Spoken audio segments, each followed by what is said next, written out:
하나님 말씀은 베드로전서 1장 10절로 25절, 오늘 1장 서론 부분들을 마무리하도록 하겠습니다. 어제에 이어서 동일한 제목입니다. 너희에게 전한 복음이 곧 이 말씀이니라. 후속편입니다. 믿음의 결국은 곧 영혼의 구원을 받음이라. 베드로가 믿음을 이렇게 결론을 내립니다. 베드로 사도는 하나님께서 우리에게 은혜로 주신 믿음의 최종적 결론은 영혼의 구원함을 얻게 하시기 위함임을 분명히 합니다. 그렇지만 이것은 우리가 아직 구원함을 받지 못하였기 때문에 그 구원함을 얻기 위해서 오늘도 열심으로 믿음을 붙잡고 나아가야 한다고 전하고 있는 것은 아니었습니다. 우리는 신실하신 하나님의 약속 안에서 이미 결론난 삶을 살고 있기 때문입니다. 5절에 보면 너희는 말세에 나타내기로 예비하신 구원을 얻기 위하여 믿음으로 말미암아 하나님의 능력으로 보호하심을 이미 받았다라고 증거하고 있습니다. 끝난 것입니다. 결론난 은혜를 그래서 우리가 늘 말씀드리지만 already 이미 끝난 것이지만 아직 not yet이라는 그런 신학적 용어로 우리의 구원을 그렇게 표현하고 있는 것입니다. 이처럼 우리의 믿음의 시작은 허물과 죄로 죽었던 상태에서 믿음을 얻기 위하여 노력하는 것으로부터 시작하지 않습니다. 우리가 이전에 허물과 죄로 죽어 있었다는 것을 알게 된 것은 하나님께서 우리를 다시 생명 얻게 하여 주셨을 때 깨닫게 된 사실이기 때문입니다. 죽었다는 것은 절대 아무것도 할 수 없는 무능력한 상태였던 것입니다. 하나님의 예정함을 언제 알 수 있을까요? 구원함을 얻고 났을 때 그때 내가 그랬었구나를 알고 감사하는 것입니다. 그래서 예정론이라는 것은 신학적으로 본다면 논리적 순서로 보면 구원 얻기 전, 그래서 제일 처음에 나타나야 되지만 조직신학에서 예정론을 어디에 기록하냐면 마지막에 기록합니다. 왜냐하면 하나님이 우리를 창세전부터 계획하셨다라는 그것은 구원 얻지 못한 사람들에게 하는 말이 아닙니다. 구원 얻은 우리가 우리의 구원을 되돌아보니 이것은 하나님의 큰 은혜였음을 결론적으로 고백할 수밖에 없는 것이 바로 예정론인 것입니다. 이해되십니까? 그래서 사람들은 이미 다 끝났다면 우리가 그렇게 수고할 필요가 뭐 있어? 이미 운명론적으로 끝난 것인데 그렇게 말할 수 있는 것이 아닙니다. 왜냐? 우리의 그 예정론을 고백하는 것은 믿음을 가진 자만이 할 수 있는 고백이기 때문에 그렇습니다. 우리의 구원은 이미 하나님의 미리 아신 바 되어 하나님의 구원의 계획 속에서 택하심을 받아 하나님의 말씀에 반응할 수 있도록 먼저 우리를 성령으로 말미암아 생명 얻게 하여 주신 택하심의 은혜 속에서 시작을 한 것입니다. 이것은 우리의 구원이 이미 우리를 향하신 하나님의 결론난 구원의 계획과 그 은혜 속에서 시작을 하게 된 것을 의미하는 것입니다. 그렇지만 이렇게 하나님의 말씀에 반응할 수 있는 생명을 얻었다는 것이 우리가 거룩한 하나님의 백성 되었다는 것을 의미하는 것은 분명 아니었습니다. 이는 하나님의 은혜로 구원 얻는 믿음을 받았지만 그 믿음을 붙잡고 온전히 하나님의 말씀에 순종함에 아직 이른 적이 없기 때문입니다.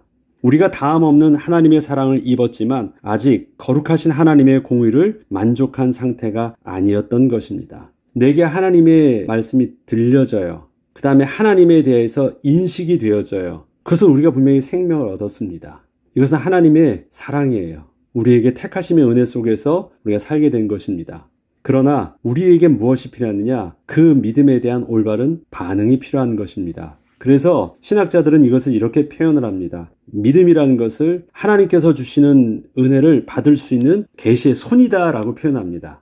주시는 것을 내가 받는 것이잖아요.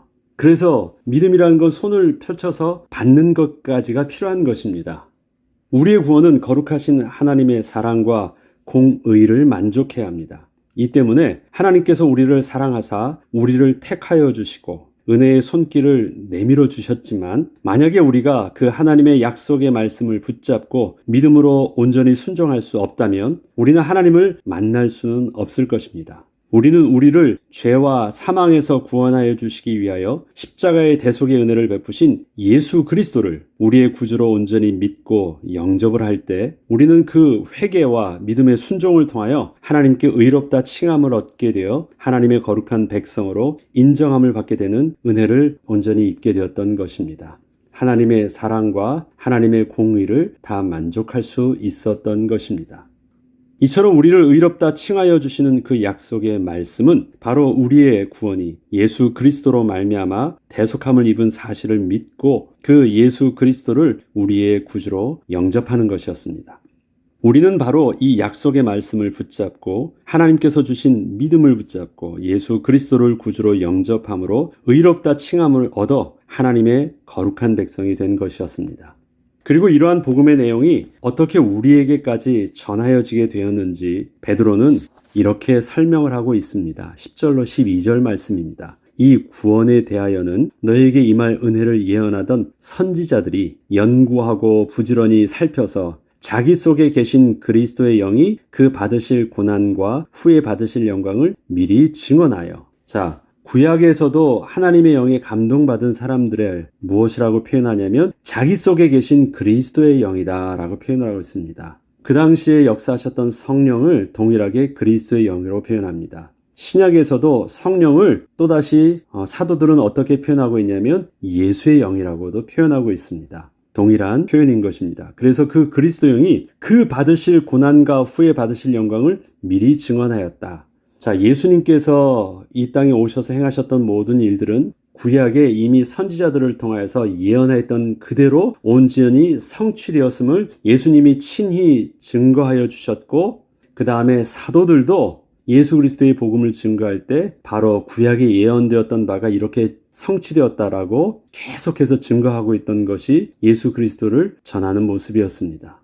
그런데 그 예언을 누가 해주셨다고요? 예수의 영께서 친히 그 당시부터 구약의 선지자들에게 이미 친히 말씀하셨던 내용입니다. 그리고 말씀하셨던 대로 이 땅에 육신의 몸을 입고 오셔서 친히 그대로 행하셨다라는 것입니다. 이것이 우리가 들은 복음이요 우리가 전하는 복음이라는 것입니다. 그래서 그리스도 영이 그 받으실 고난과 후에 받으실 영광을 미리 증언하여 누구를 또는 어떠한 때를 지시하는지 상고하니라. 그렇게 예수님은 때가 참에 예수께서 그리스도의 모습으로 오셨다는 것이 누구를과 때를 지시하는 것이었습니다. 이 섬기는 바가 자기를 위한 것이 아니요 너희를 위한 것이니, 이 섬기는 바는 뭐예요? 예수께서 예언하셨던 대로 고난받으시고 죽으시고 부활하셨던 것, 이것이 예수님이 이 그리스도의 모습으로 오셔서 그렇게 감당하시고 섬긴 것이었잖아요. 근데 그 섬기는 바가 누구를 위한 것이었어요? 자기를 위한 것이 아니라 바로 저와 여러분, 우리를 위한 것이었다라는 것입니다.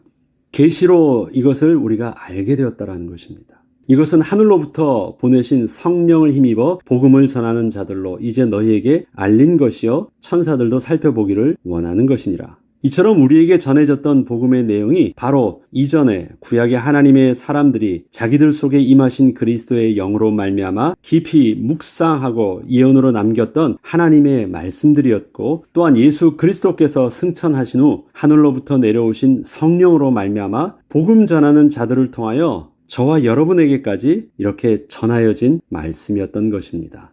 구약에는 예수의 영, 신약인 우리에게는 성령, 똑같은 그 주님의 작품이신 것입니다. 그리고 우리의 의인됨은 법적으로 그 신분이 보장된 의롭다 칭함을 받게 된 것이지만 아직 하나님 앞에 완전히 영화로운 모습으로 변화된 것을 의미하는 것은 아니었습니다. 그렇기 때문에 베드로는 이렇게 분명하게 그 삶의 모습을 가르쳐주고 있는 것입니다. 의롭다 칭함을 받았습니다. 법적으로는 모든 자격을 얻었어요. 우리 의인됨은 그렇습니다. 그렇지만 실질적인 우리의 체질은 어떻습니까? 아직 영광스러운 존재로 영화롭게 변화된 것은 아닙니다. 그게 지금 이 땅에 사는 구원받은 하나님의 백성의 실존의 모습입니다. 이해되시죠? 우리는 장차 주님 앞에 서게 될 그날 우리의 육신의 몸도 하나님 앞에 온전히 설 수 있는 영화로운 모습으로 우리도 완전히 변화될 것입니다. 지금이 때나 그때나 우리의 신분과 자격은 동일합니다. 그러나 지금의 모습은 아직 영화스럽게 변화되지 않은 상태고, 그렇기 때문에 이 땅에 사는 동안 우리의 삶 속에서 우리에게 죄와 싸워야 되는 여러 가지 생명과 그 다음에 육신의 괴리 속에서 오는 우리의 연약함들의 모습이 우리 속에 여전히 한계로 있는 것입니다. 그래서 이렇게 베드로는 이 땅에 사는 성도들에게 어떻게 삶을 살아야 되는지 권면을 이렇게 하는 것입니다. 13절로 17절에 보면 그러므로 너희 마음의 허리를 동이고 근신하여 예수 그리스도께서 나타나실 때에 너희에게 가져다 주실 은혜를 온전히 바랄지어다. 이게 뭐예요? 그때는 우리가 온전히 영화롭게 변화될 것이에요. 그게 나타나실 때 우리에게 베푸실 새하늘과 새 땅에서 새롭게 창조될 우리의 모습이요, 우리가 받아야 될 정말 궁극적인 소망의 은혜인 것입니다. 그걸 온전히 바라며 이 땅에서 살래요. 너희가 순종하는 자식처럼 전에 알지 못할 때에 따르던 너희 사욕을 본받지 말고 죄에 순종하는 자식처럼 그렇게 죄 가운데 살지 말고 오직 너희를 부르신 거룩한 이처럼 너희도 모든 행실에 거룩한 자가 되라. 기록되었을 때 내가 거룩하니 너희도 거룩할지어다 하셨느니라. 외모로 보시지 않고 각 사람의 행위대로 심판하시는 이를 너희가 아버지라 부른즉 너희가 나그네로 있을 때를 두려움으로 지내라. 이 땅에 사는 삶의 정체성이 뭐라고요? 나그네입니다. 그래서 이 땅에 사는 동안 두려움으로 지내라. 이 두려움은 뭐예요? 아직도 구원받지 못했다라는 것을 불안해하는 것이 아니라 하나님을 경외함으로 우리가 지향하는 바가 거룩하신 하나님 앞으로 나아가는 것이기 때문에 우리의 삶의 모습은 어떻게 해야 돼요? 하나님이 거룩하신 것처럼 우리들도 거룩해야 되는 거예요. 우리의 지향점이 거기 있기 때문에. 그래서 하나님을 경외함으로 지내라는 것입니다. 이처럼 베드로는 말세에 예수 그리스도께서 재림주로 다시 오실 때 우리에게 가져다 주실 그 은혜를 온전히 소망으로 붙잡고 살라고 합니다. 그때는 우리가 하나님 앞에 설 수 있는 분명 거룩하고 영원한 모습으로 온전히 변화될 것이기 때문입니다. 그리고 이렇게 우리의 구원을 얻었지만 우리가 변화되어 거룩하신 하나님 앞에 서게 되는 거룩한 모습으로 온전히 변화되는 그날이 아직 오지 않은 그 이유에 대해서 이 땅에서 하나님께서 택하신 백성을 향하신 그 하나님의 구원 계획이 아직 끝나지 않았기 때문임을 우리는 잘 알고 있어야 됩니다. 저는 결론 났어요. 그러나 아직 우리 후대를 통해서 태어나지 아니한 하나님이 예비된 백성이 있잖아요. 믿음의 사람들이 삶이 이미 결론 났지만 아직 끝나지 않았기 때문에 왜? 그 복음이 우리에게까지 전달되어져야 되기 때문에 그래서 하나님의 계획하신 구원의 그 수가 다 차기까지 하나님은 지금도 구원의 섭리를 이루고 계신 것인데 이전의 백성들이 바로 우리 때문에 우리를 위하여 이 땅에서 고난과 또 믿음의 삶을 살았던 것처럼 여전히 우리들도 우리에게 주어진 예비된 하나님의 백성들을 위해서 우리들도 그렇게 섬기는 것입니다. 우리가 살아내는 것은 생존과 버티는 것이 아니라 그리스도께서 이 땅에 오셔서 섬김의 삶을 살았던 것처럼 우리들도 그렇게 섬김의 삶을 사는 것입니다. 이 섬김은 단순히 세상 사람들을 위해서 봉사하는 삶, 종교적으로 그렇게 많은 사람들을 유익함을 주는 삶이란 개념하고는 좀 다른 것입니다. 예수 그리스도의 섬김이 하나님의 백성으로 맞이하기 위해서 섬기는 십자가의 삶이었던 것처럼 우리의 섬김의 삶이 그런 그리스도의 십자가를 닮아 우리의 후대를 향하여 복음 전하는 삶을 성령의 인도하심과 도우심을 받아 그렇게 살아내는 것입니다. 그리고 베드로는 결론적으로 복음의 핵심을 이렇게 다시 한 번 더 설명하며 확증을 하여 줍니다. 앞서 복음을 천사들도 살펴보기를 원하는 것이니라 표현하고 있었습니다. 그것은 바로 그 천사도 흠모할 만한 복음에 대하여 이렇게 정리하여 준 것입니다. 저는 우리 찬송에 보면 천사도 흠모할 만한 그 찬송의 가사가 있거든요. 천사도 되게 부러워한대요. 아, 이게 뭘까? 그런 표현이 정말 성경에 있었나 싶었는데 성경에 있는 내용이에요. 우리에게 주신 그 복음의 내용이 천사들도 살펴보기를 원한대요. 이야, 그 복음, 그것을 하나님은 우리에게 복음으로 주셨던 것입니다. 이것이 바로 우리에게 주셨던 복음이라는 것을 말해주면서 다시 한 번 더 짚어서 베드로가 설명을 해줍니다. 그것이 이 내용입니다. 너희가 알거니와 너희 조상이 물려준 헛된 행실에서 대속함을 받은 것은 금이나 금같이 없어질 것으로 된 것이 아니요 오직 흠없고 점없는 어린 양 같은 그리스도의 보배로운 피로 된 것이니라. 그는 창세전부터 미리 알림 바 되시니나 이 말세에 너희를 위하여 나타내신 바 되었으니 너희는 그를 죽은 자 가운데서 살리시고 영광을 주신 하나님을 그리스도로 말미암아 믿는 자니 너희 믿음과 소망이 하나님께 있게 하셨느니라. 이처럼 복음의 핵심은 본래 하나님을 기뻐하고 영원토록 그를 즐거워하도록 지음받은 우리가 그리스도로 말미암아 새 생명을 얻어 다시 하나님을 만나는 축복을 회복하는 것이었습니다. 우리가 왜 예수 그리스도가 중요합니까? 우리가 하나님을 만나는 길이기 때문에 중요합니다. 그럼 핵심은 우리가 무엇이에요? 하나님을 다시 만나는 거예요. 이게 복음입니다. 하나님을 다시 만나는 것. 우리는 복음을 증거함에 있어서 예수 그리스도를 그렇게 부르짖지만 그러다 보니까 가장 중요한 본질을 잠시 놓치는 수가 많아요. 예수님이 왜 중요합니까? 하나님을 만나는 길이기 때문에 중요합니다. 최종 목적은 뭐예요? 우리가 하나님을 만나는 것입니다. 예언의 성취, 우리에게 큰 축복이 무엇을 받은 것입니까? 그리스도를 통해서 그 하나님이 우리 가운데 이미 약속하신 대로 성령으로 거하시게 된 거예요. 하나님이 우리 가운데 거하신 것, 하나님을 만난 것이에요. 그것이 본래 창조의 축복을 회복한 것입니다. 이러한 하나님의 원대하고 위대한 구원의 계획을 담고 있는 메시지가 바로 복음의 내용이었던 것입니다.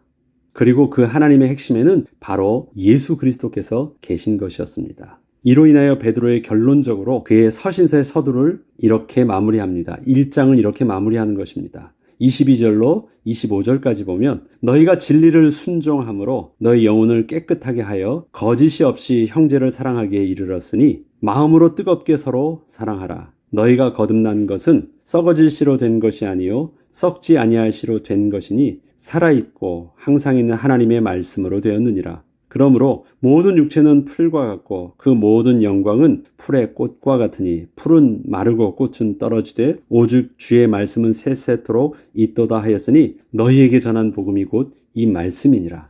이처럼 오늘도 우리가 온전히 붙잡고 있는 복음은 말씀이 육신이 되어 이 땅에 오신 성자 예수님을 온전히 우리의 마음의 중심에 모신 것이었습니다.